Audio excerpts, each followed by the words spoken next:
আলিফ মুহাম্মদ ফাউন্ডেশনের জুলাইয়ের স্মৃতিচারণ। জুলাই ২০২৪ একটি ইতিহাস, ঐতিহাসিক প্রেক্ষাপট। জুলাই বাংলাদেশের জন্য নবপ্রাণ, নতুন চেতনা ও প্রেরণা।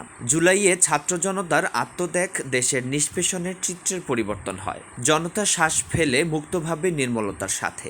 জুলাইয়ের রক্তস্নাত ঘটনার ইতিবৃত্ত, আহতের স্মৃতিচারণ ও শহীদের মাগফেরাত কামনায় নরসিংদীর আলোচিত সামাজিক সংগঠন আলিফ মুহাম্মদ ফাউন্ডেশনের নান্দনিক ও মহতী অনুষ্ঠানের আয়োজন করে নরসিংদী শিশু একাডেমির মিলনায়তনে শুক্রবার ২০ সেপ্টেম্বর বিকালে। এ সময় বৈষম্য বিরোধী ছাত্র জনতার আন্দোলনে নরসিংদীতে আহত ও নিহত পরিবারের সদস্যগণের স্মৃতিচারণ করা হয়। ছোটবেলা থেকে আমি অনেক কষ্ট করে মানুষ করেছি। অনেক ছোটবেলা থেকে ওকে আমি লালন পালন করেছি আমি নিজে, আমার এই হাত দিয়ে। সে আপনারা সবাই জানেন গত ২১শে জুলাই নরসিংদীতে কী ঘটনা ঘটেছে, কি হয়েছে। ঠিক সেই সময়ে আমি কিন্তু সত্যি কথা বলতে আমি আন্দোলনে নির্মমভাবে অত্যাচার করেছিলাম। রাত ২টার দিকে আমার আপুকে ছেড়ে দেন এবং পরদিন সকালে আমাকে কোর্টে চালান করে দিন। আমি চিকিৎসার জন্য অনেক কাজ চাইছি, তাদের কাছে বারবার অভিযোগ করছি যে আমি চোখে গলিবিদ্ধ হয়েছি, আমার চোখে গলি লাগছে, চোখের চিকিৎসা না পাইলে চোখটা হয়তো ভাত খেয়ে দিতে পারে, কিন্তু ওরা আমার কোনো কথাই শোনে না। তারপর কেরানীগঞ্জে আমাকে ১৭ দিন জেল খাটতে হয়েছে। সরকার পতনের পর ৬ তারিখে আমাকে জেল থেকে মুক্তি দেয় এবং ডান্ডা বেদি সহকারে ওই দিন সকালে আমাকে জাতীয় চক্ষু বিজ্ঞান হসপিটালে নিয়ে যাওয়া হয়। দুপুর ২টার দিকে আমাকে আপনাদের সামনে আপনাদের সাথে ভালোভাবে চলতে পারি সেটা আল্লাহর কাছে আমি কামনা করছি, আল্লাহর কাছে দোয়া চাচ্ছি। আমি মোহাম্মদ তৈবুর রহমান, আমার পিতার নাম কাজী মোহাম্মদ আব্দুর রহমান। শুকরিয়া আল্লাহ সুবহানাহু ওয়া তাআলা এই বাংলাদেশকে সুন্দর একটি দেশ উপহার দেওয়ার জন্য আল্লাহ তাআলা পছন্দের জিনিসগুলি বাছাই করে আল্লাহ তাআলা সুন্দর একটি উপহার এবং দেশ আল্লাহ তাআলা আমাদেরকে দান করছেন। আহত ও শহীদ পরিবারের সদস্যগণের স্মৃতিচারণ। বরেণ্য ব্যক্তিদের মধ্যে উপস্থিত ছিলেন নরসিংদী ইন্ডিপেন্ডেন্ট কলেজের অধ্যক্ষ ডক্টর মশিউর রহমান মৃধা। উপস্থিত হয়েছেন এবং যারা আহত অবস্থায় আজকে আমাদের সামনে উপস্থিত হয়েছেন তাদের কারো কারো কথা আমি শুনেছি এখানে বসে, আমি আগেও শুনেছি, আজকেও আবার শুনলাম। শোনার পরে তারা যে হয়তো এই ভীতিকর পরিস্থিতিতে সর্বোচ্চ নাজুক অবস্থায় তারা হয়তো কারো কাছ থেকে সহযোগিতা পেয়েছে, আবার কারো কাছ থেকে সহযোগিতা পায়নি। সহযোগিতা কম পেয়েছে, অসহযোগিতাই বেশি পেয়েছে, এইটুকু আমরা উপলব্ধি করতে পেরেছি। যিনি তার ব্যাগের স্ত্রীকে নিয়ে গিয়েছিলেন তার সন্তানের মুখ দেখার জন্য, তাই তার স্ত্রী গুলিবিদ্ধ হয়ে থাকে, সে ঢাকা মেডিকেলে যেতে হয়েছে। অনেক বিড়ম্বনার কথা, সেটা তো আপনারা শুনেছেনই। সেই ক্ষেত্রে আমি আপনাদেরকে যারা আহত এবং যারা ভুক্তভোগী চূড়ান্তভাবে তাদেরকে সান্ত্বনা দেওয়ার জন্য হলেও একটি কথা আমি বলতে চাই, সেটা হলো এরকম যে পৃথিবীতে যারা আমরা আছি সকলেই যে মানুষ, এই কথাটা বলা সঠিক নয়। কেন নয়? প্রাণীকুলের মধ্যে 18,000 মাখলুকাতের মধ্যে 17,999টি তো অন্য আর একটি তো মানুষ। তো সেই ক্ষেত্রে আপনি লক্ষ্য করবেন যে গরুকে কেউ কোনোদিন বলে না এই গরুটা গরু হয়নি, এই ছাগলটি ছাগল হয়নি, এই হাঁসটি হাঁস হয়নি, মুরগিটি মুগ হয়নি, এই বান্দরটি বান্দর হয়নি। শুধুমাত্র মানুষকেই বলে যে সে মানুষ হয়নি। গরুকে কোনোদিন বলে না এই গরুটা জীবনে কাপড় পরে নাই, এটা ন্যাংটা, এটা বলছে কেউ বলে না, শুধু মানুষকেই বলে। সুতরাং এটা আমাদেরকে নিশ্চিত হইতে হবে যে সকলেই মানুষ নয়, মানুষের অবয়ব নিয়ে আছে বটে, মানুষ নয়। যারা অমানুষ তারা আপনাদেরকে এই কাজটি করেছে, আপনারা আল্লাহর কাছে ফরিয়াদ জানান এবং এই দুনিয়াতে এই বিচারটা আপনারা দেখতে পাবেন। নরসিংদী জেলা ছাত্র দলের সভাপতি সিদ্দিকুর রহমান নাহিদ, আমরা যদি দায়িত্ব পালন করতে পারি, আপনাদের জন্য কিছু করতে পারি, আমরা বিশ্বাস করি আপনাদের আত্মত্যাগের মাধ্যমে আজকে যে স্বাধীনতা অর্জিত হয়েছে, আপনাদের যে অসুস্থতা, আমরা যদি কিছু করতে না পারি, আমরা আপনাদের কাছে চিরঋণী হয়ে থাকবো। অন্যান্যদের মাঝে উপস্থিত ছিলেন পিনাকল স্কুলের প্রধান শিক্ষক শফিকুল ইসলাম তুহিন, ক্লাস 6 এর ছেলেকে এবং ক্লাস 9 এর মেয়েকে আমি আলাদা রাখতে পারিনি, 4 তারিখে তারাও দিয়েছে। তো এই জন্য আমি বলবো যে আমরা যারা শহীদ হয়েছে তাদের প্রতি আল্লাহর কাছে দোয়া করছি, আল্লাহ তাদেরকে ব্যস্ত উপস্থিত করেন। আর যারা আহত হয়েছেন, সরকার এবং আমরা এখানে উপস্থিত যারা আছি সবাইকে বলবো তাদের প্রতি তারা যতদিন পর্যন্ত থাকবেন, এই কষ্টের মধ্যে থাকবেন, আমরা তাদের সমবেদনা প্রকাশ করার জন্য যতটুকু সম্ভব চেষ্টা করব। ঠিক একই সময় একজন আলিম পরীক্ষার্থী এখানে এসে তার দুঃখের কথা বলেছেন।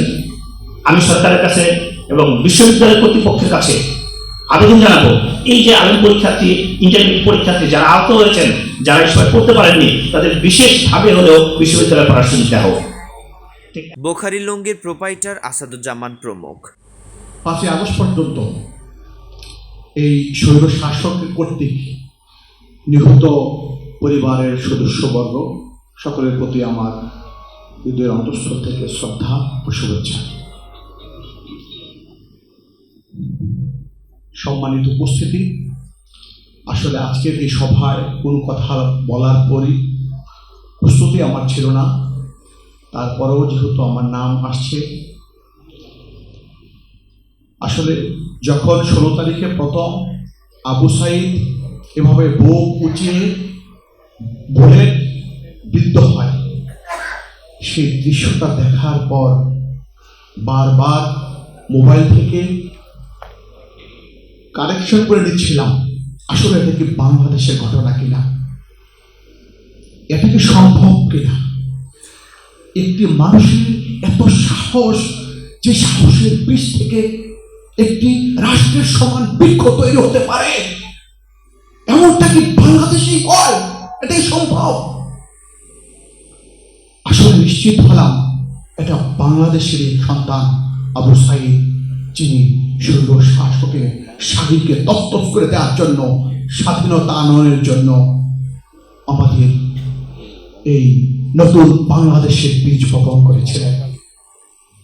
তারপর যখন এ সময় উপস্থিত বৈষম্য বিরোধী ছাত্র জনতা আন্দোলনে হতাহতের পরিবারের সদস্য ও অতিথিদের সামনে আলিফ মোহাম্মদ ফাউন্ডেশনের কর্ণধার জহিরুল ইসলাম সুমন ভূঁইয়া তার অনুভূতি প্রকাশ করতে গিয়ে বলেন, মানুষের বিরুদ্ধে মামলা, হামলা, আতঙ্ক, এরকম স্বাধীনতা চেয়েছিলাম না। আমি প্রতিদিন, যতদিন আমাদের বেড়ানগরে যারা আন্দোলন করেছেন, আমি প্রতিদিন একবার না একবার আসছি, আমি মিথ্যা বলি না, আমি আসছি, দেখে গেছি কে কি করতেছে। অনেক সাহস দেখাইছে তারা, অনেক কঠিন ছিল, কারণ এই সরকার একটা কমেন্ট করতে দেয় নাই। কমেন্ট অন্য কাজ অনেক কঠিন, কমেন্ট করতে দেন নাই। লাইক কে করছে বিচারে বার করছে, কে লাইক করলো। কি বলবো, ওই সরকারের বিরুদ্ধে মাঠে নেমে এসেছে নরসিংদীর ছাত্র জনতা। আজকে আসলে এতদিন পরে আসলে আমি একটা কথা বলবো, সেটা কোট করবে, সেটা ডিবি অফিস, এসপি অফিসে নোট হবে, এই বয়টা নাই। এটা আমার একটা ভালো লাগার জায়গা। ডিজিএফ, এনএসআই নোট করবে না, নাই, কেউ নাই, নোট করার লোকও নাই। স্বাধীন, এটাকে বলে স্বাধীন, কিন্তু একটা জায়গায় আমরা পরাধীন। আগে কাউকে চালাইছি, এখন অন্য কাউকে চালাতে হচ্ছে। কেন এটা হবে? এই জন্য কি ছাত্র জনতা আন্দোলন করছে? এই জন্য কিন্তু করে নাই। এই যে তাহমিদের আব্বা সামনে বসে, ক্লাস 9-এ পড়তো তাহমিদ, চলে গেছে, না ফেরার দেশে, আসবে না আর কোনোদিন।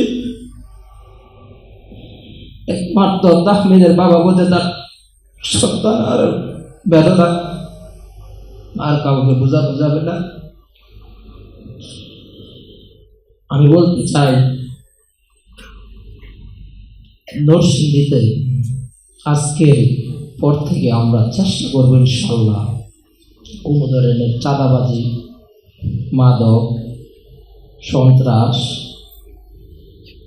এবং নিরপরাধ জনতার বিরুদ্ধে যে মামলা বয়, এগুলো ইনশাল্লাহ আমরা আজকে মঞ্চ থেকে ঘোষণা দিতে চাই। এগুলো হবে না ইনশাল্লাহ। আমি পারবো ইনশাল্লাহ।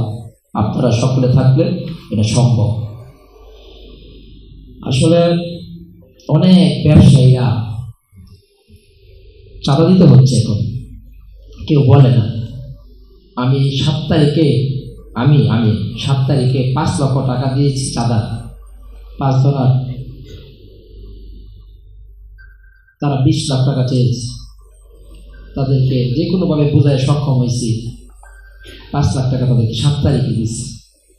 এরকম স্বাধীনতা চাইছিলাম? আমার হাতে দিস, হ্যাঁ আমি দিস, 5 লক্ষ টাকা দিছি।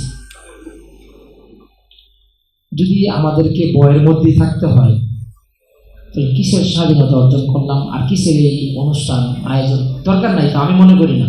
কাউকে দেখানো তো উদ্দেশ্য না। আমি আমার রবকে খুশি করতে চাই। টাকাটা দেওয়া হয়েছে 5 জনের যুব দলের যারা আছেন তাদেরকেই, সকলের নাম তো আর আমার জানা নাই, তাদেরকে টাকা দিয়েছি। চিনি তাদেরকে, আমি না চিনি। তখন দিতে হয়েছে কেন জানেন? দেশে তো প্রশাসন ছিল না। তার 100 টাকার পেট্রোল আর একটা দেওয়ার সালায় আমার রাজত্বকে করে দিতে পারে, সেজন্য দিয়েছি। অনুষ্ঠানে হতাহত পরিবারের সদস্যদের আর্থিক সহায়তা প্রদান করা হয় আলিফ মোহাম্মদ ফাউন্ডেশনের পক্ষ হতে। রিপোর্ট ওমর ফারুক, চিত্রগ্রহণ সাব্বির হোসেন, নরসিংদী টিভি।